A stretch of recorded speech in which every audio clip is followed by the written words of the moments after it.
Let's see if it works. You all see the poster? Perfect. Uh-huh. Awesome. So thank you so much for having me. And I just want to start off by saying I have a little bit of a cold. Fingers crossed that it's just a cold. So if I um, get tripped up a little bit, I'm just dealing with some cold brain fog. But I'm Claire Jensen, and I'm in the Center for the Human Animal Bond at Purdue University, studying with Dr. Maggie O'Hare. I worked on this project with now Dr. Carrie Rodriguez and Dr. Jess Bibbo, who Carrie is in Colorado now doing human animal interaction research. And Jess, I believe, is in this meeting with us. So we worked on the effects of hospital therapy dogs and the human animal bond on burnout in pediatric hospital personnel. And with that, I will go ahead and get started. So especially now with COVID, we all can recognize, excuse me, we all can recognize that healthcare professionals play a critical role in the lives of many.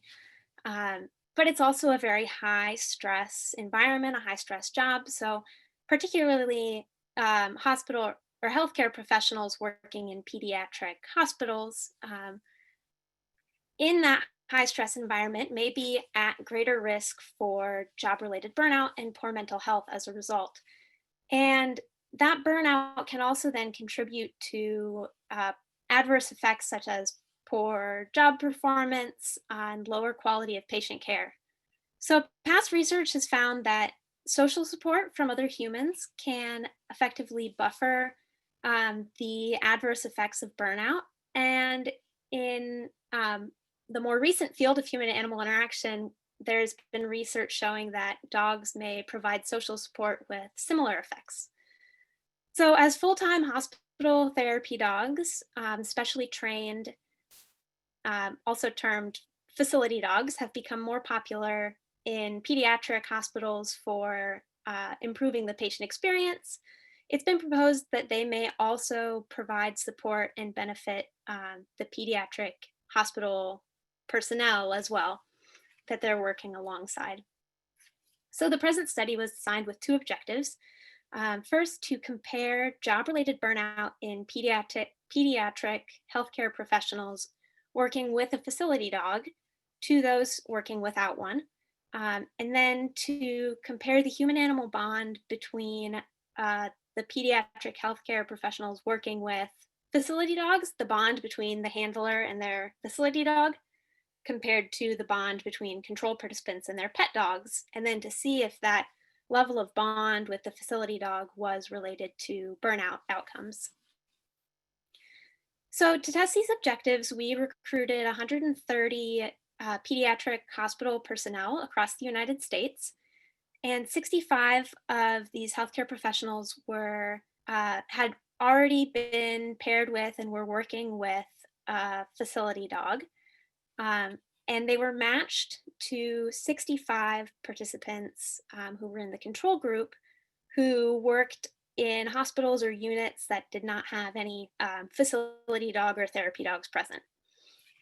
So, between groups, each participant who was working with a facility dog was matched to a control participant based on their job position, gender identity, age range, and whether or not they had pets at home.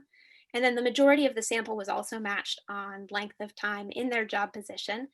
At the very end, the last handful of participants was not able to be matched on this to make sure that we could get everyone matched on the other four criteria. So then we tested the overall difference between groups and found there to be no statistically significant difference in time and job position either.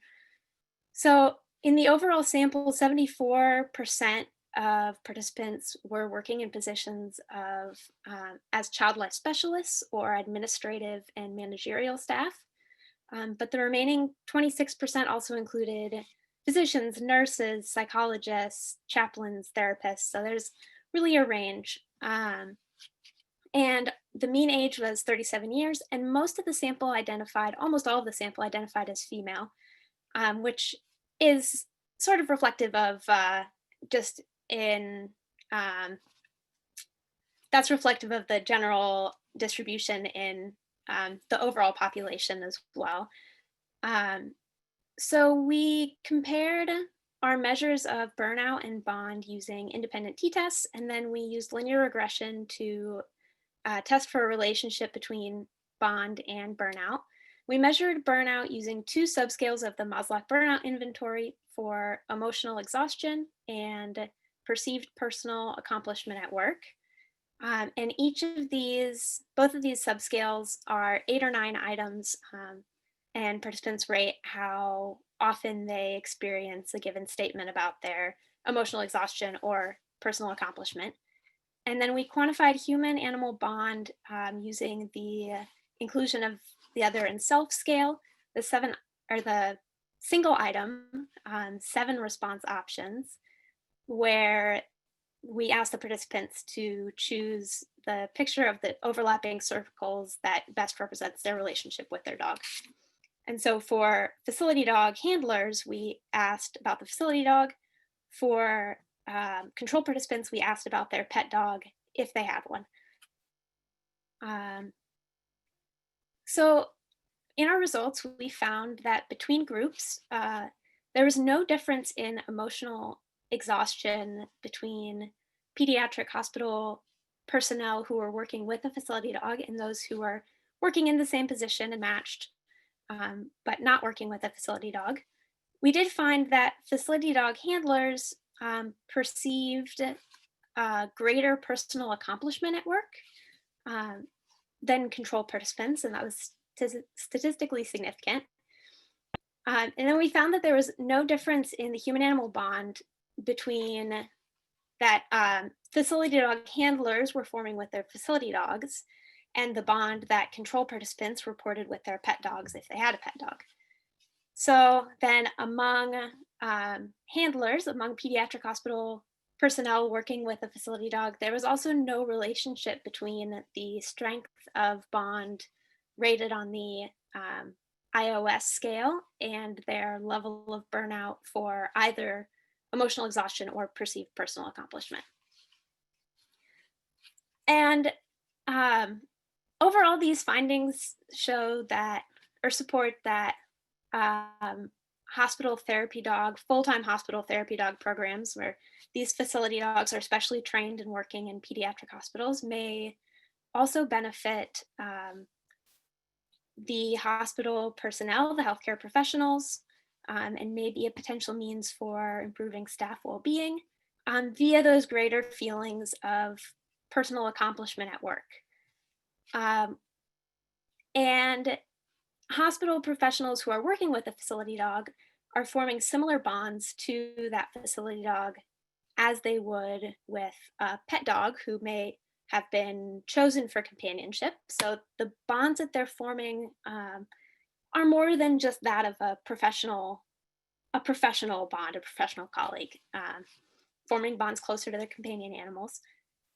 And overall, the study contributes to we're working on building up a foundation for further research into this area to see how and why this may occur, how the facility dogs create these effects and may create these effects and outcomes. Of course, this was not a causational study, so that would be another future direction we're hoping to build the foundation for. Thank you. Awesome. Claire, that was awesome. And I have to say that that's a really attractive poster. Very nicely done. So the adorable picture of the golden in the middle is kind of, it certainly adds to it, right? So we've got just a couple minutes for questions. And if this is a small enough group that if you have a question, let's just try just verbalizing it and asking. So making sure that you unmute yourself. Any questions? Hi, Claire. Elizabeth Lynch. I just had a question about facility dogs in general in hospitals and how common they are in the United States. Yeah, so they're um, at the moment they're not hugely common, but they're growing in popularity, and I know that there's hopes that more research like this will help more hospitals be willing to have a program like this. But yeah, it's definitely growing, but it's not. I'm sorry, I don't have like a percentage or anything specific, but it's still That, fairly new. that's okay. That's all right. Um, did you or think about any possible reasons why it impacted personal accomplishment? I mean, that's kind of an interesting result of this study, right? Yeah, so we did think a lot about why we may have found these results. And so um, it's been said in qualitative research, and we found in some of our other survey measures too, that um, they're still seeing, these healthcare professionals are still seeing the same number of patients and the same number of cases. But then there are also a lot of people who are maybe asking, can you bring the facility dog to see this patient or this patient, or there are a lot of extra demands as well. And so that's why we that could be one reason why the emotional exhaustion is the same, because they're seeing higher demands. But then perceived personal accomplishment, if they're seeing the benefits, because there's also been research on the benefits of these dogs for those pediatric patients, and if that's helping them form connections with the patients and their families, that potentially being a route for feeling more accomplished at work and making those connections and reaching more patients with that dog.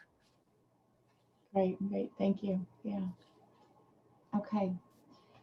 Well, we're going to stop with Claire, and I'm sorry, we're going to have to move on, which is always tough. I think I just cut somebody off, which I hate that. But I want to turn things over to Jill next. And Jill, have you introduce yourself and then share your screen and talk about your presentation.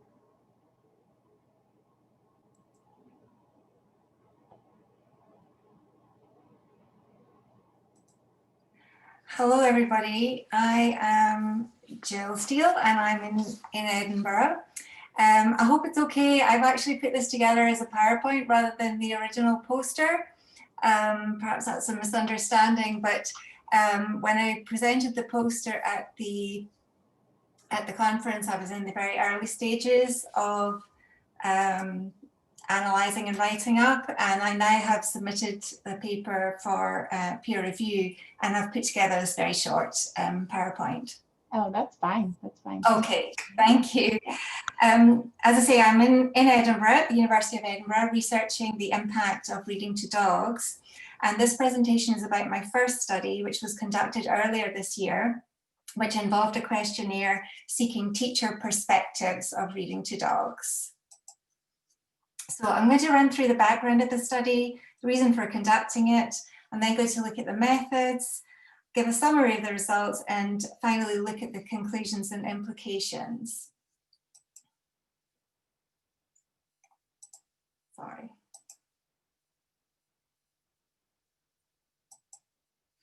So to start, what exactly do we mean when we talk about reading to dogs? What pedagogical impact could dogs possibly have in teaching children to read? Well, advocates suggest that the dog may decrease anxiety and increase confidence by being a non-critical listener, accepting children unconditionally, and thereby increasing motivation for reading. And in time, by creating these positive reading experiences, it is hoped that reading frequency and reading skill would then follow. So I rather like this quotation, which sums up a key underlying principle of reading to dogs. If learning to read in the presence of a dog can be considered enjoyable, then resulting positive emotional responses will promote the efficacy of reading. And I should say that I am actually a teacher, so that's the perspective that I'm coming from here.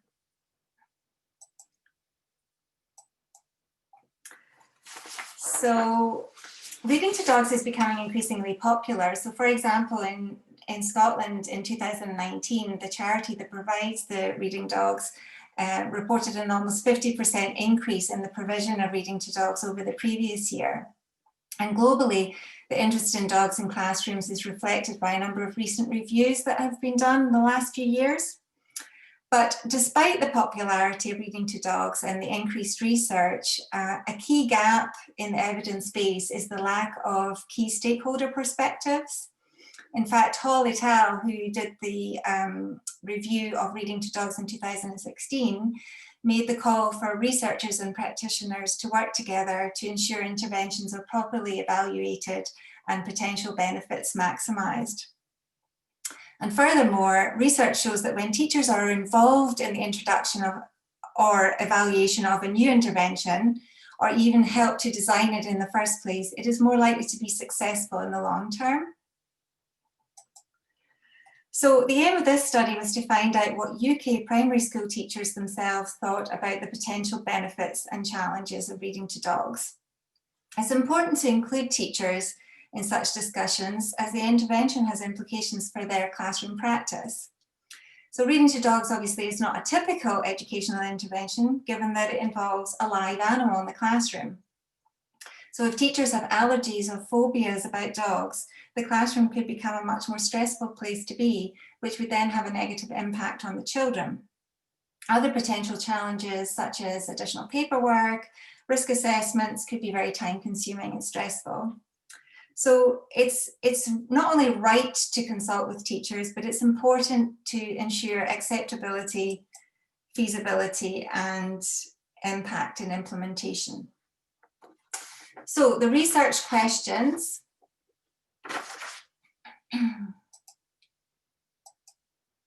What are teachers' perspectives of benefits and challenges?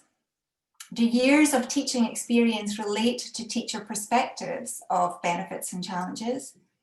Do teachers with different levels of reading to dogs knowledge or experience report different benefits and challenges? And what qualitative insights do teachers report?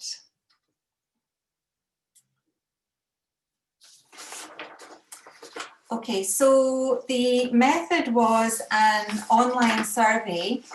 Sorry, I've just lost where I am. Which was designed with JISC online surveys. It was commenced in February 2020 and ended in May. So it was open for 11 weeks. There was 253 teachers took part. And sorry, I've got timings on this to keep me right, but obviously it's taken me off a wee bit. And we looked at reading and social emotional behavioural benefits and also the challenges to implementation. The participants were, you can see there was more participants from Scotland than England, and quite a few from Wales and Northern Ireland. There was many more females, but that's quite typical in primary schools. In terms of years of teaching experience and experience of reading to dogs, they were much more mixed. So, sorry, that's not right.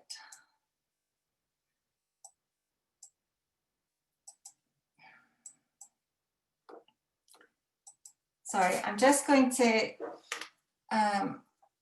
take this off for a minute and not use these timings.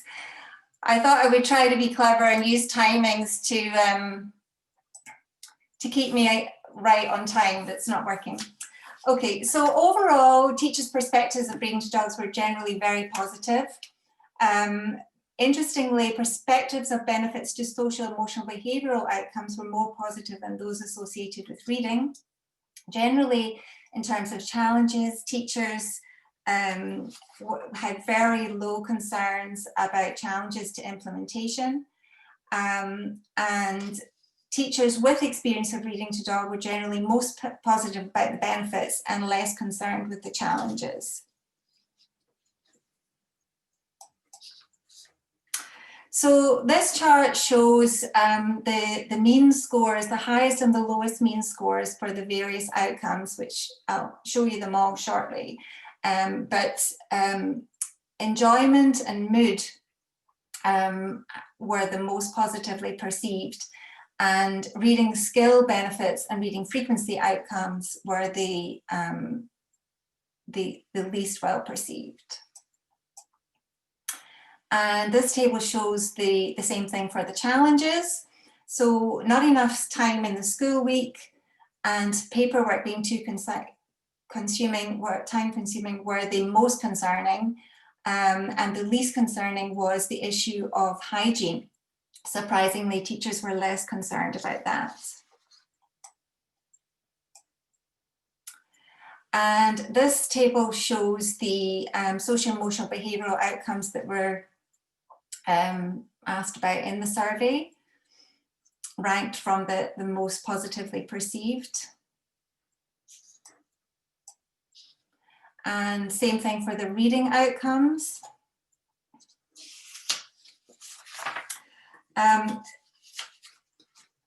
So the first 8 outcomes were placed in a composite group for reading affect measures only, and reading skill and frequency of reading were retained as separate items, as these are not measures of affect as such, so they were quite distinctly different.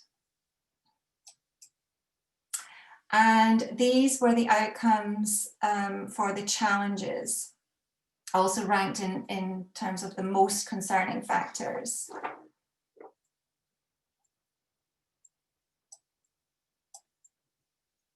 So this table shows the comparison of key variables when in the composite groups. So you can see that the social emotional behavioural outcomes were perceived as most positive, followed by reading effect, then reading frequency, and finally reading skill.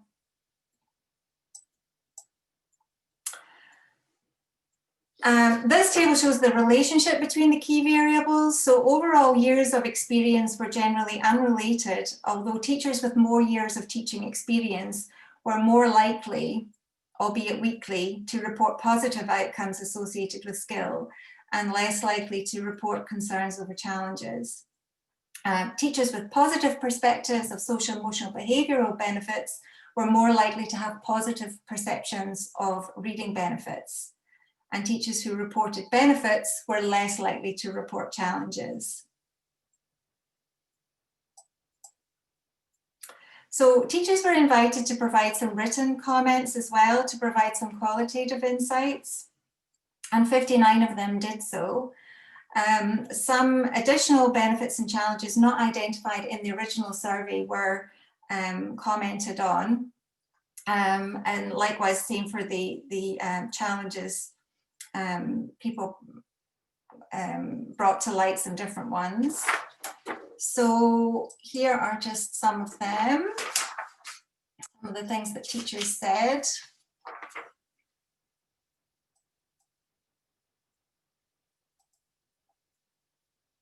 It's good to see that a lot of the teachers did consider the importance of the dog welfare. And also that it could be, reading to dogs could be used with the whole spectrum of reading abilities, not just children who were considered struggling readers.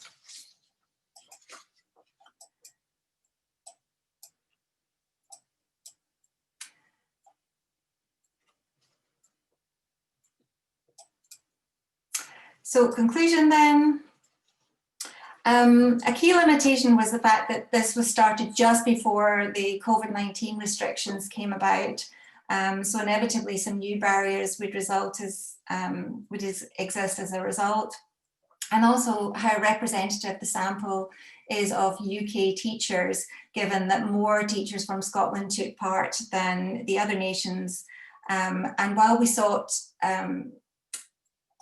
all views, whether positive or negative, with or without experience, there was a higher proportion of female teachers and with experience of reading to dogs than we expected. But overall then, reading to dogs would likely be acceptable to teachers, particularly if concerns were addressed. They provided valuable practical insights to complement the science. I haven't included it in this slide, but it would also be useful to seek children's views in the future to understand their views about the benefits and any concerns they might have. But the study did highlight how important it is to understand teacher perspectives. More research in collaboration with teachers should be conducted to feed into future intervention design. And thank you very much. If you've got any questions, I'll try and answer them. I do apologize for the slides cracking on independently there. I thought I would be clever and try and keep myself to the time, but that's obviously not something I'll try again.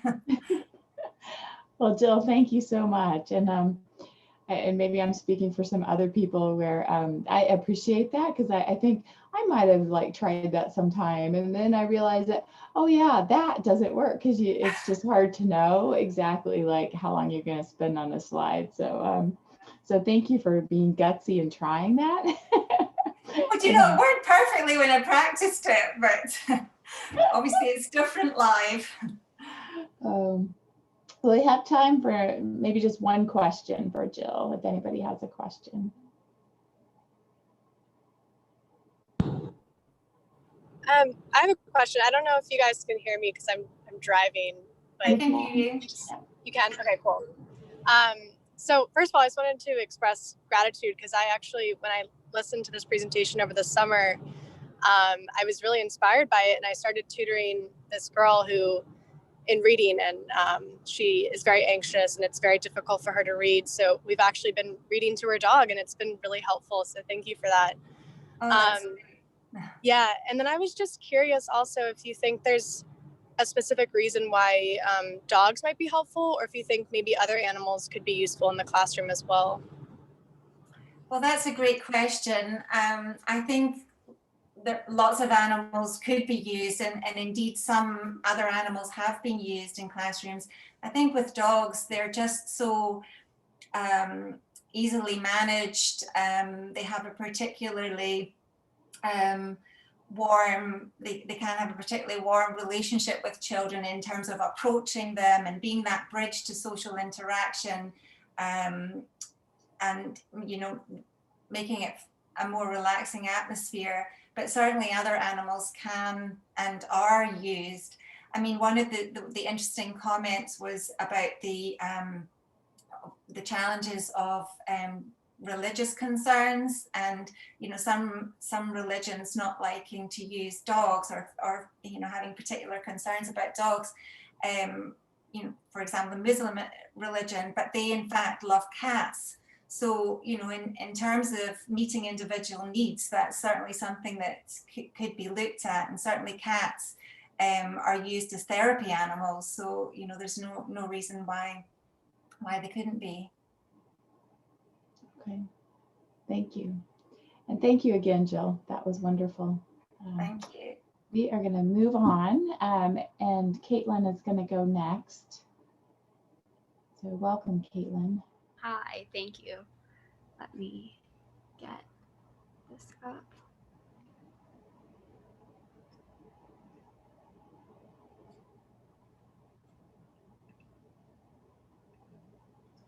Okay, can you see this? Perfect. Yeah. So I will zoom in a little bit so I can follow it. But our presentation. Oh, and Caitlin, it might make it easier for folks to see if you go up and you say that you actually play it, then that stuff at the top will go away for you. So where it says play from start over on your left. Yeah. So our presentation is titled Doggy Diplomas, Investigating the Behavioral Welfare of Dogs Living on a College Campus. So I am an undergraduate senior at Eckerd College in St. Petersburg, Florida. And something really unique about Eckerd is that we are a pet-friendly campus. So I think we are ranked as the #1 pet-friendly campus, which means that we allow pets in our dormitories. We have snakes, we have rats that go on leashes, we have dogs, we have cats, you name it, we have it on campus. So that provides an opportunity for us as students to do research with the animals that we have on campus. So within the human-animal relationship, ours is more focused on the animal side and the animal welfare than it is coming and looking at a human perspective. So pets on college campuses are becoming more prevalent. We see ESAs on campus, service animals, but we also see just animals being on campus for the sake of being on campus. So we wanted to investigate if there's a difference in the welfare for the animals being on campus, dogs specifically. So when a dog is introduced to a new environment, that can pose some stresses to the animal and they can become agitated. So we wanted to investigate if there was a difference there. Additionally, if you think of a house, that's a lot bigger of a space than a dorm is. So there is a big spatial difference for animals when they come with their human to college. And then part of this study also included us looking at cortisol measurements in the dogs to see if there were stress differences. And I will back up and say that our groups of dogs, we had two groups. One group was dogs that currently live on our campus, and then the other group was dogs that live off campus, but were still owned by college students, as college students kind of have crazier schedules, not really routine. They can change semester to semester. So we wanted to look at all dogs owned by college students. So we had 30 dogs in the study. 18 of them lived on campus, 12 of them lived off campus. And we have a dog cognition lab on campus that we brought the dogs into. So this is a 10x8 room with a one-way mirror so that we can watch the dogs, but they can't see us. So we asked owners to bring their dogs in and bring their dog's favorite item from home as a little comfort item. And then we also provided some water in the room. And we filmed the dogs from a table inside the room. And then we also filmed it through our one-way mirror. And the owners came into our lab. The dogs got acclimated to the area so they could just sniff around. And then we would ask the owners to say goodbye to their dogs however they normally would and leave the vicinity so that their scent was not distracting the dog. So then we left the dogs in the room alone for 3 minutes, and this is when we filmed. So then after the 3 minutes was over, we asked the owners to come back in and greet the dogs however they normally would after they leave. And then later we analyzed the videos of the dogs in the room for different sorts of behaviors, stereotypic behaviors, stress-inducing behaviors. Some of these were like a furrowed brow, panting, if they were hypervigilant, if they were jumping, if they were just kind of being very lax and not moving, if they were barking, behaviors on that sense that would indicate to us that the dog is especially stressed and just kind of not having the best welfare at that moment. Additionally, we took cortisol samples from the dogs before they were in the room, just to kind of get a base measurement of where they were at with their stress levels if they were living on campus or off campus. And we did that in the mornings because we asked the owners not to feed their dogs before they brought them in, because that could throw off our cortisol samples. So when we analyzed our data, we hypothesized that there might be some difference between the dogs living on campus and the dogs living off campus because of the past research that indicated changes to environment are stressful. And then also there's a lot less space living on a college campus. However, when we analyzed our data, we found that there were no significant differences between the behavioral results or the physiological results, which was the cortisol, between the two groups. And while it's not significant, we kind of prefer that because then that means there's no large difference between these dogs that are living on our campus, and there are probably over 500 dogs on our campus. We have a lot of animals. So we did not want to necessarily find that these dogs were, that had lower welfare than dogs living in a bigger environment. So because there were no significant differences, we kind of have talked about doing future studies looking at adding a third group and looking at dogs that are owned by families. So families kind of have a routine schedule. It's different than a college student. So that would be a third group that we could see are dogs that are living in a family setting, not owned by college students, not living in a college campus, small environment. Do they have different welfare than dogs that are living on our campus? And then we also acknowledge that because college students have crazy schedules, the mental stimulation of dogs might be a lot different. So that's another future area that we are interested in studying. Thank you so much, Katie. That was fantastic. And what a unique college you have. Yes. So, and how ripe for opportunities to do research, like exactly the kind of research that you've done. So thank you so much for presenting. We've got a couple minutes for questions if anybody had questions.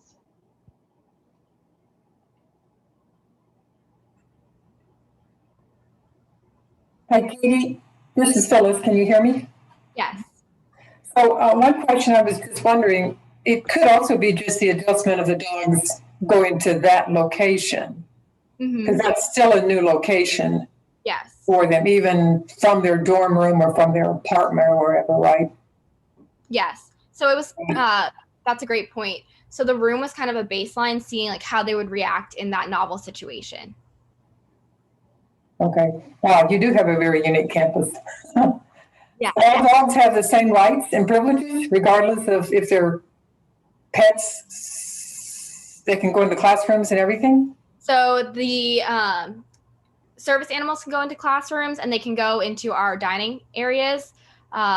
The only restrictions to regular pets are the classrooms and the dining areas, but they can go everywhere else. We have some offices that are pet friendly. So we have some professors that bring their dogs onto campus. We have dog parks. We have a pet graduation at the end of the year, where with the president. We also have a pet blessing. So a pet blessing with our chapel. So we really embrace the pet. Wow. I think we're all envious, thinking, wow, if our college could have been like that. So, and one of the other authors on that poster, Jenna, is in here, and she actually has a pet on campus too. She's a dog. Nice. Yeah. Okay. Well, thank you so much, Katie. That was fantastic. Okay, we're going to move on, and Laura is going to go next. So welcome, Laura. Hello. Hi. Let me pull up my PowerPoint. Oh, no, I'll share my screen first. That might be a good start.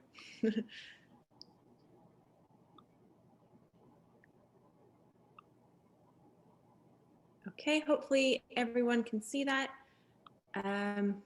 We can, yeah. Yes. And so there you go. Okay. Hi, everyone. My name is Laura, and I'm also at the University of Edinburgh. I'm doing my PhD in clinical psychology. I've also split up my poster into kind of 3 sub-slides so we can kind of zoom in a wee bit. And I'm going to be talking today a little bit about some of the research that I'm doing. Instead of talking about a specific study I'm doing, I'm actually going to be talking about some of the issues, but kind of interesting challenges I've had regarding how we measure children's relationship to pets. So for my overall PhD research, my main focus is actually evaluating an intervention delivered by the Scottish SPCA, which is like the RSPCA in England. It's a Society for Prevention of Cruelty to Animals. And their new program is called Animal Guardians, and it's an educational intervention for children at risk of harming animals. But this also includes children who have harmed animals.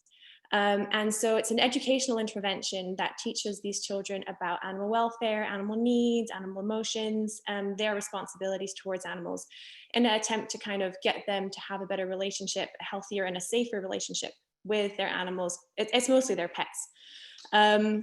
So that's kind of the overall focus of my PhD. And in order to evaluate this intervention, of course, I have to be able to measure various dimensions of children's relationship to pets.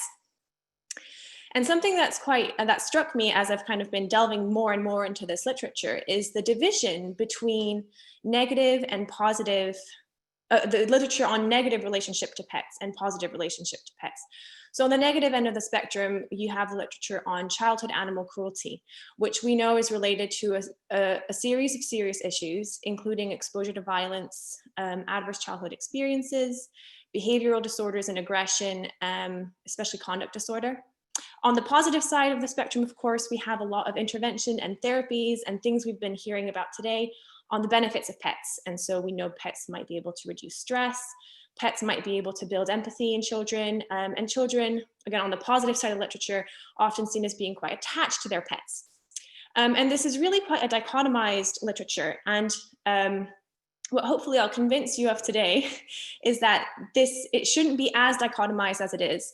And the reason it's so dichotomized is because we don't have appropriate measures to be able to look at the spectrum fully. So the first study I did as part of my PhD was a qualitative study. And this was with some of the first 10 children referred to the Animal Guardians program. And so the point of the study was to really speak to these children in depth about their relationship to their pets, not just about their harm. And because it was a qualitative study, I was free to be a little bit creative with some of the techniques I used with the children. So this study is published. If you want to know more, you can go and check that out. So I'll kind of briefly go over it. But two of the measures I kind of want to highlight, and that kind of led to some of the things I'm going to be talking about today, which is how we should measure attachment and how we should measure empathy. So one of the measures was this drawing technique. And so essentially I asked the children to draw themselves and everyone important to them around them. And almost all the children included their pets if they had them, or animals if they didn't have pets of their own anymore, in their pictures. And this was really interesting because it showed that even though these children were at risk of harm, they actually were really close emotionally to their pets, and they saw their pets as really important. So you can see an example of this picture on the far left, I think, or I don't know if your screens are switched. And some children, so not this one, but some children in fact only included their pet and didn't include their parents. So that was interesting as well. The other picture you can see here is there's a little manual on treating animal cruelty in children. And so in that manual, there are these pictures published, and it's called the Animal at Risk, a Perception Test. And it really just investigates children interpretations of ambiguous scenes. And what I found was that these children that I was interviewing were interpreting them more negatively than you would expect. I didn't have a control group, so I can't really make strong claims about that, but it kind of piqued my interest for further study, essentially. So to just summarize the results of my qualitative study, what I found was that these children, as we know, were coming from environments where violence was normalized. So this is something the literature has spoken about many times. And this included domestic violence, witnessing harm to animals from other family members, and interestingly, aggression of animals. Now, this isn't surprising because if they're violent environments, you might expect animal aggression to be more common as well, unfortunately. What I also found was that, again, interestingly, is that these children could be attached to their pets, and they saw animals as sentient, and they saw cruelty as bad. So it's not that these children were like wanting to harm animals. Instead, this seemed to come from difficulties regulating their emotions and behaviors, and also mimicking behaviors that they saw around them. So going forward from this, though, I was like, well, this is really interesting, and I would like to find out some more. So, and I was specifically interested in looking at attachment and empathy in detail, but there weren't that many good measures to look at that. So what could I do?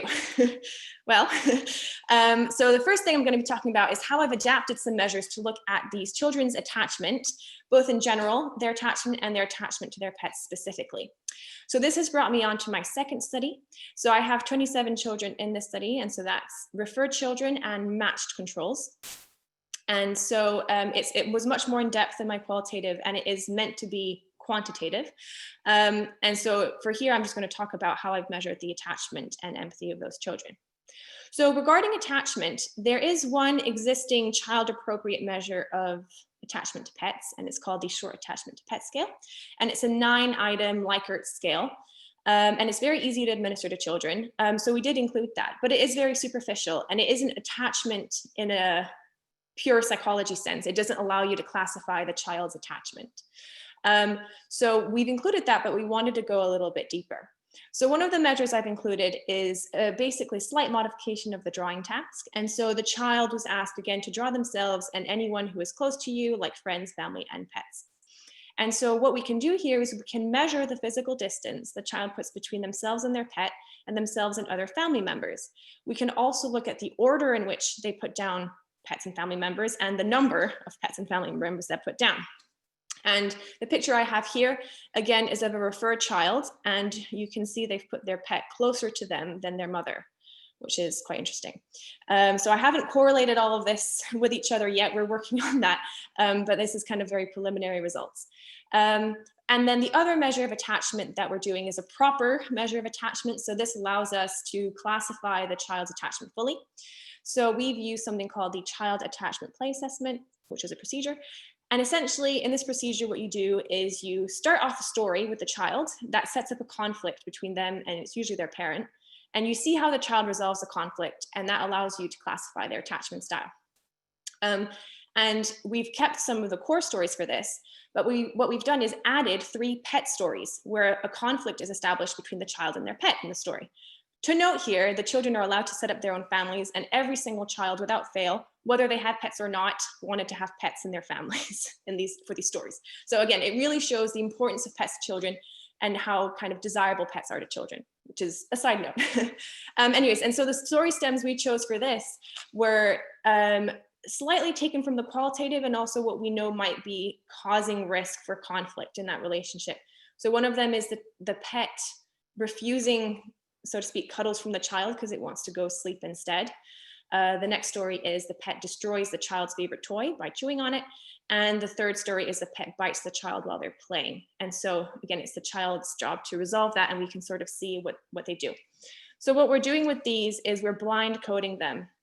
And what we're interested in seeing is whether they look like they have the same pattern of attachment with the human stories and with the pet stories. They probably will, but I'm not sure. And it's going to be interesting to see how that works out. We have finished coding the human stories, but not the pet stories. And as we expected in the human stories, again, I don't have a graph of this, but the referred children are more likely to be insecurely attached than the control children. So stay tuned for more when we publish this one day. Okay, and then finally, we're looking at empathy. So again, because we're looking at this in children, it's much harder to do in children than with adults when you want self-report. And so there is some existing measures of empathy in children. So the one we've used in this study is Bryant's Empathy Index, and that's again a Likert scale response. And it's kind of one of the most commonly used ones. But it has some issues because it conflates with verbal reasoning, and of course it doesn't look at anything animal specific at all. So we included that, but we also included a picture-based measure, which again, so because that doesn't conflate with verbal reasoning. And this measure is called the Kids Empathy Development Scale. We're gonna see how much we liked it when we actually get the results fully coded.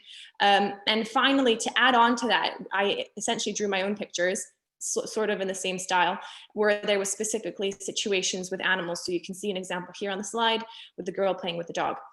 So I had 4 extra pictures. And the idea here is to code the child on the different dimensions of empathy that we know. So that's cognitive empathy, affective empathy, and behavioral empathy or compassion. But what this really highlighted to me is that, there isn't an existing measure of empathy, of child-related animal empathy that allows us to compare human-related empathy and, human-related and animal-related empathy in children. So we're actually working on developing this measure, a picture-based measure, again, so it doesn't conflate with verbal reasoning, and that specifically looks at this. So it's very much in the works, and that's going to kind of complement what we're doing for this program. But just to kind of wrap up and conclude, I think the main thing for me that kind of has stuck out from doing this research is that in order to understand the spectrum of child-animal interaction, we need appropriate measures to do this. And, you know, the field of human-animal interaction has kind of been slowly accumulating more and more valid measures, but it's very much not a finished job, and we need to keep doing that, especially relating to children. Also, because we haven't had child-appropriate measures, I think it hasn't been known, you know, children's relationship with animals. And so what I've learned is that we mustn't assume that children who harm animals necessarily don't have empathy for animals or aren't attached to their animals.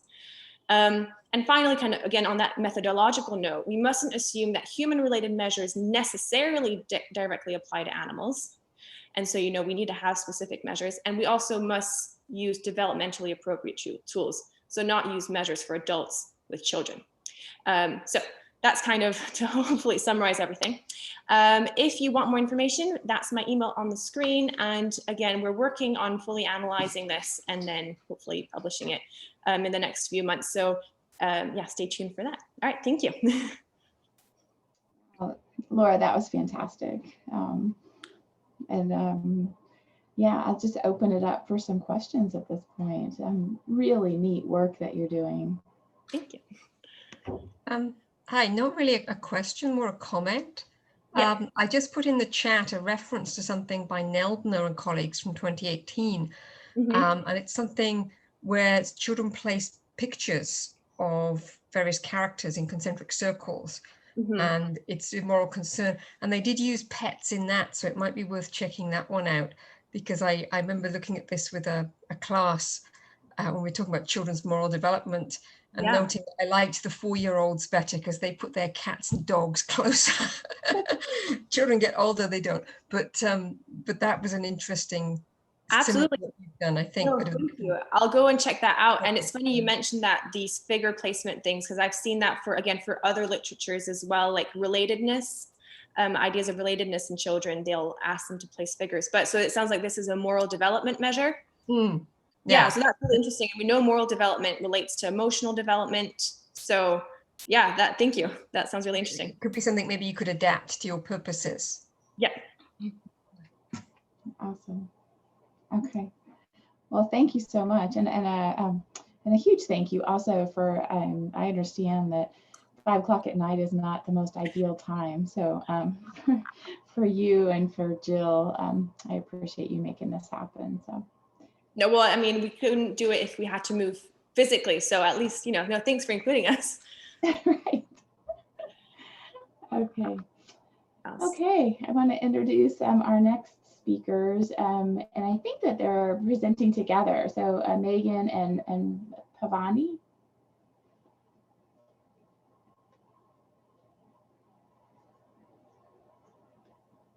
So if you're muted, you need to unmute. Hi. I'll just share my screen. I can't see it personally. I think she's still working on it. Oh, okay. Oh, it popped up suddenly and she's disappeared again. Can you see it now? Ah, yeah, got you. Not yet. We can't see your screen yet. I can, oh, there we go. Now? There, perfect. Yep.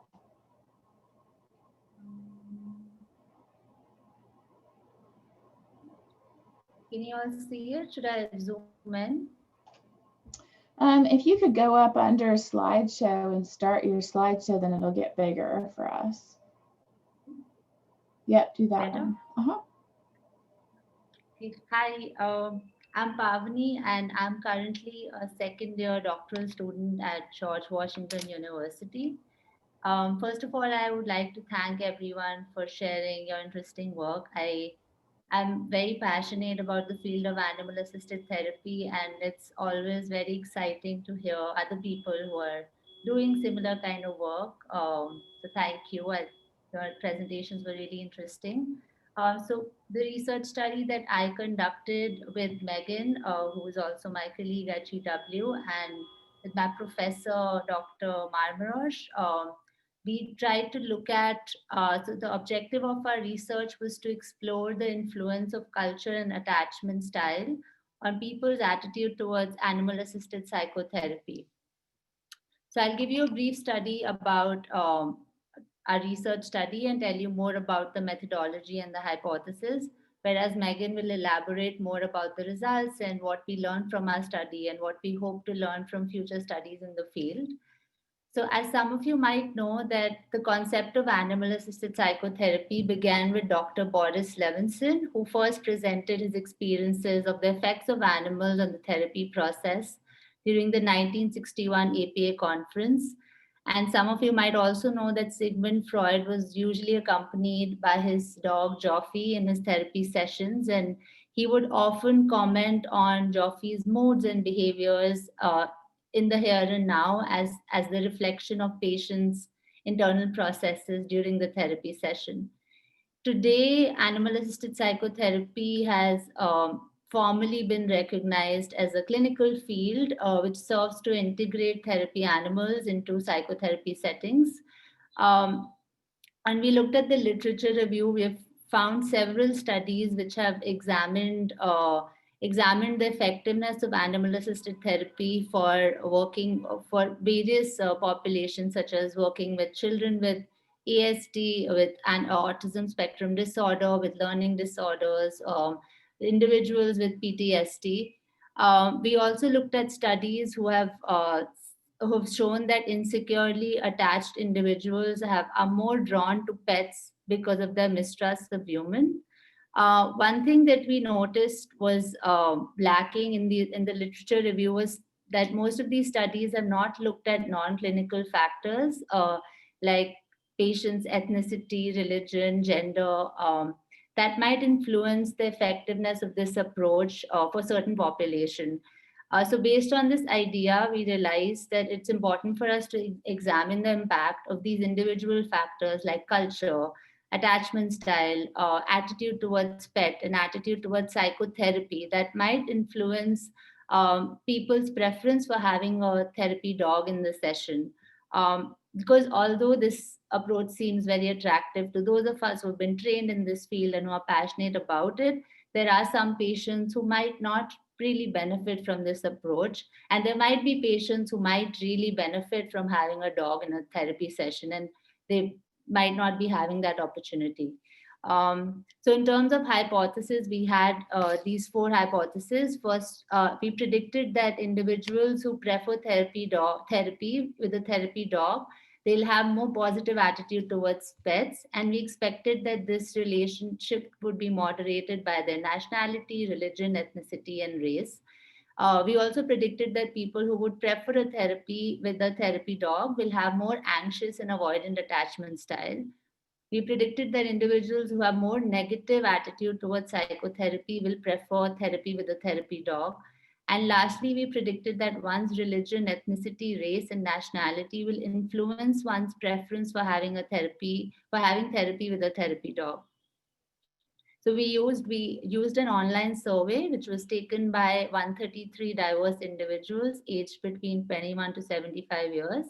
And our sample was diverse in terms of gender, ethnicity, race, and religion, as you can see. And these are the following measures that we used. This one, experiences in close relationship scale measured people's attachment style. We use the pet attitude scale to measure people's attitude towards pets.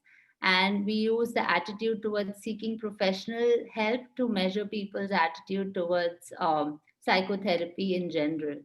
I would pass it on to Megan to kind of discuss the results and what we found out. Yeah, thanks, Bhavani. Yeah, so our results were, I think, quite interesting, not exactly what we expected, but I'll kind of break it down in terms of each hypothesis. So the first one, we used a one-way ANOVA, and we found that there was an effect for ethnicity on attitudes towards pets. So we used attitudes towards pets as the dependent variable and the preference for therapy dogs in the session as the independent variable. And then we also controlled for ethnicity. And when we did that, it revealed a significant difference between the two groups in the expected direction. So as such, those who preferred a dog had greater attitudes towards pets in general, which, you know, makes sense. It's kind of what we anticipated, that if you're going to like dogs, you're going to be okay with having a dog in therapy. And then for the second hypothesis, we did a one-way ANOVA with the preference for therapy dogs in the session as the independent variable, and then avoidant and anxious attachment as the dependent variables. And this actually revealed no significant differences between the two groups. So that means that attachment really doesn't seem to be impacting this preference, which we found very interesting and we can talk about later. And then the third hypothesis, we did a one-way ANOVA, and we found that there was an effect for ethnicity on attitudes towards psychotherapy. And then we did a one-way ANCOVA and revealed a significant difference in the attitude towards psychotherapy between the preference for therapy with dogs. So participants who preferred a therapy dog showed more negative attitudes towards psychotherapy in general than those who did not prefer to have a therapy dog in the session. And we'll kind of parse this out because I feel like there's a lot of words in there, but I'll talk about that a little bit later. And then the last hypothesis, we did a chi-square test, and then we were using that to examine the relationship between race, ethnicity, religion, and nationality on preference for therapy dogs. And then we found that the relationship for ethnicity and race with preference for therapy dogs was significant. And so that kind of showed that non-Hispanic whites and Asians showed a greater preference for therapy dogs in comparisons to Blacks. And then we grouped together the others, the other ethnicities to just call other ethnicities, but there's a lot included with that. So then kind of thinking about what this all means, we found that, you know, incorporating therapy dogs in psychotherapy for people who do have positive attitudes towards pets can be really beneficial in helping patients, you know, feel willing to engage in psychotherapy. So we can really think about like how useful this might be for people who like animals to have a dog or a dog in the session. But also we found, you know, that people who have negative attitudes towards psychotherapy really would also benefit from having a dog in the room. And that's kind of interesting to think about. And we kind of, you know, we need more qualitative research to really understand why. But something that we've kind of theorized is that maybe going to psychotherapy is not comfortable for some people, and they might feel like it signifies something about, like, you know, something negative about them, like, oh, I'm weak, I don't want to go to psychotherapy, like that means something about me, when maybe having a dog is like a little bit of a buffer between that. So we're kind of interested in doing some qualitative research to understand really why, because obviously these are just theories at the moment. And then something that we are really happy about that we found from this study is the impact of ethnicity and racial differences in the preference for pets in therapy. So the fact that, you know, we have to consider where someone's coming from and what identity factors are playing into the decision to have a dog in therapy, because you don't want to surprise someone with a dog. And then, you know, I think Jill was talking about this earlier, that some religions are really against dogs in particular. So really taking into account a person's identity before bombarding them with a dog in the room is important. So there are a lot of limitations, I think, with this. So the sample size was limited because most of the participants were from the US and from India. So in future studies, we'd really like to have a larger representation from other countries and also religions. And then also, like, this is kind of the beginning of this topic in terms of cultural factors and preference for therapy dogs. So I think just having more studies in the future and looking at the nuances in this will be very important. And yeah, like I said, I think qualitative research would be awesome and kind of the future direction for us. So that's kind of like a shortened version, but hopefully that makes sense. And if anyone has questions. Thank you so much, Megan. And thank you, Pavani. This was fantastic. It's an area that's been neglected. So I'm glad that you guys are researching it. in our enthusiasm for animals and dogs in particular, I think sometimes we forget that not everybody might not feel the same way. So we've got just a couple of minutes for questions if anybody had any.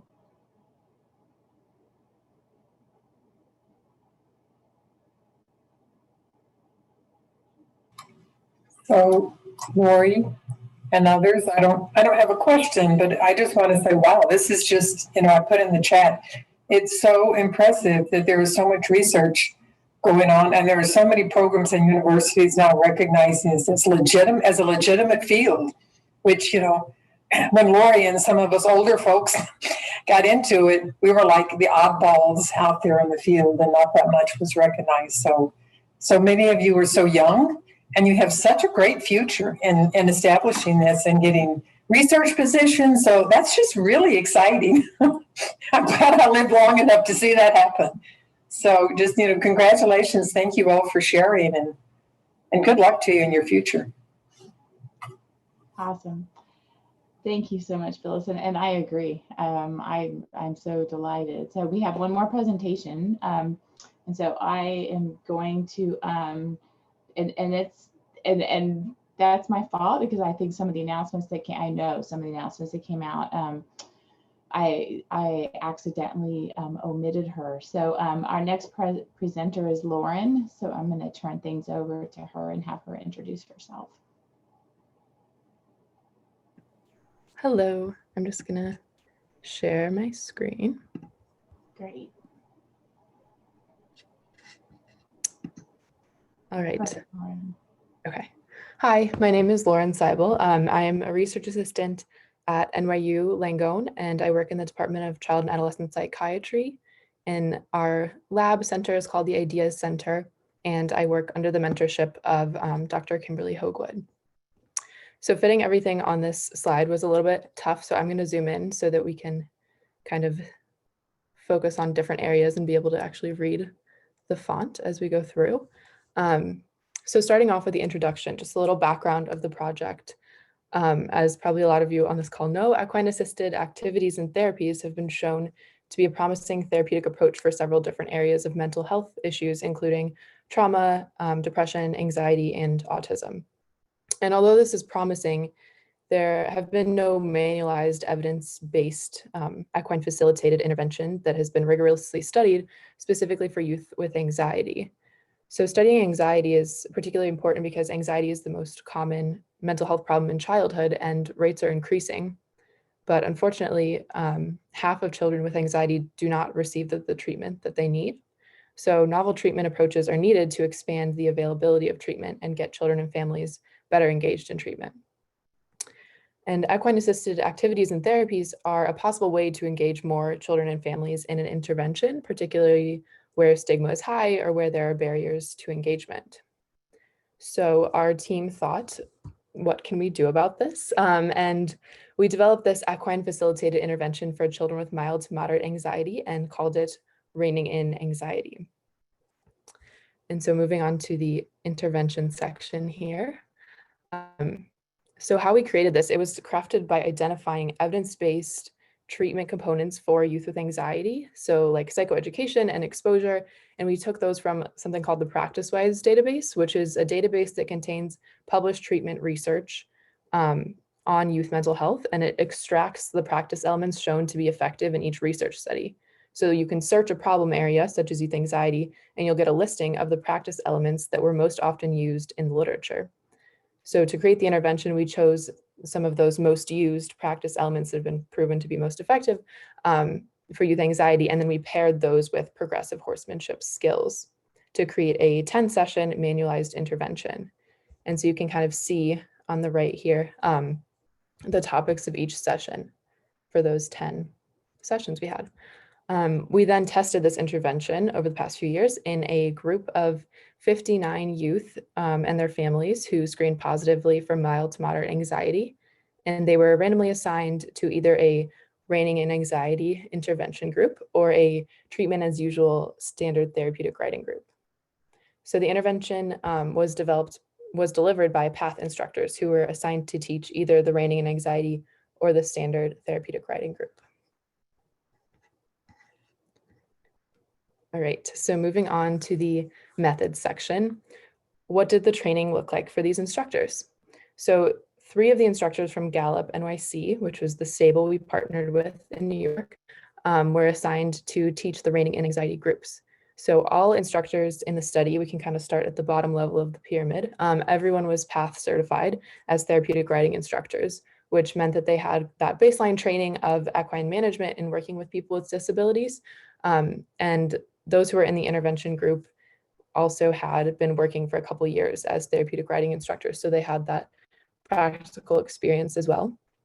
So the training for reigning in anxiety specifically was a 3-day in-person training with a member of our team who was one of the co-developers of the reigning in anxiety intervention. And she is a master's level mental health professional, and she is also PATH certified herself. So in the training, they were given PowerPoint presentations, a full printed 75-page manual of the intervention, and they talked through the intervention and also did role plays of practicing the intervention. And then they also had a 1-day booster training a few months after that first initial training. And so as the instructors were teaching these lessons, they received supervision from that master's level mental health clinician, our trainer, in the form of weekly scheduled consultation calls, and she was also available to them via phone as needed. And the instructors were also given implementation supports, such as session props, handouts. There were journals that the participants worked on between sessions as homework, and they had small Fidelity checklists about the size of index cards that they could keep with them as they taught the sessions. And last but not least, there were also members of the research team who were conducting fidelity checks as these lessons were delivered. And so this is kind of the main focus of this particular poster was, can this intervention be delivered with fidelity? So how did we assess fidelity? This is an example of the fidelity checklist from the first session. So there are equivalent checklists that we created for each of the 10 individual sessions, and the raters would observe the session and just kind of go through and make sure that the instructors did each of these elements. So you can kind of see it's divided up in the way that our sessions were divided up, with a check-in on the ground, and then the whole writing activity, and then at the end of session, that psychoeducation and practice portion. And so what were our results? What did we find? So in the first 10-week semester that we piloted this, fidelity checks happened at every single session. But because fidelity was so high in that first session, then we conducted fidelity checks on 20% of sessions in the following semesters. And as you can see in our little bubble over here, our fidelity stayed very high with an average session fidelity rating of 98.7%. And the individual instructor ratings, if you break it down by the 2 instructors, we did train 3 instructors. One was just a backup though and wasn't used. So of the 2 that did work the intervention, they both had really high ratings of 98.1% and 99.7%. And this was well beyond the threshold of excellent fidelity that has been established in the literature of 80%. And lastly, for 34% of the sessions, there were 2 team members present to ensure for inter-rater reliability, which was also very high, as you can see. So what did we learn? Our high fidelity ratings, as we said, are way beyond the threshold of, you know, what is excellent in the field. And that kind of showed us that with this training program, this intervention can be delivered with high fidelity by PATH certified riding instructors who have no formal training or licensure in mental health. And this has important implications for expanding access to community-based mental health services by task shifting services away from traditional clinic settings, and to hopefully allow families to more easily access services and stay engaged with their care by participating in an anxiety intervention at a therapeutic riding center. And just as a little piece of our next steps down at the bottom here, we are planning a larger randomized trial to further test the reigning in anxiety intervention and its effectiveness in reducing youth anxiety, including collecting biomarkers of stress and bonding via saliva for both horse and rider. Wow, fantastic, Lauren. So, and what a great way to further the field, right? So let me open it up for any questions for Lauren.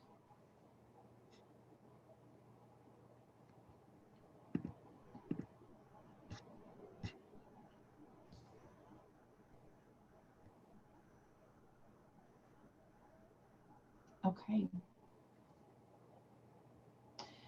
Well, I just want to conclude by thanking all of you so much for taking the time to present your work. I'm blown away by the quality of the work that we heard today. And I'm so envious of the schools where you're at. And I'm thinking, gosh, I wish some of you were, at the school that I'm at, because working with you guys would be such a fantastic opportunity. So again, thank you. And what my plan is, and I'll shoot you all an email so that you'll remember. But if you can send me your PowerPoint, ideally as a picture, but if not, I can switch it. And then I'm going to put that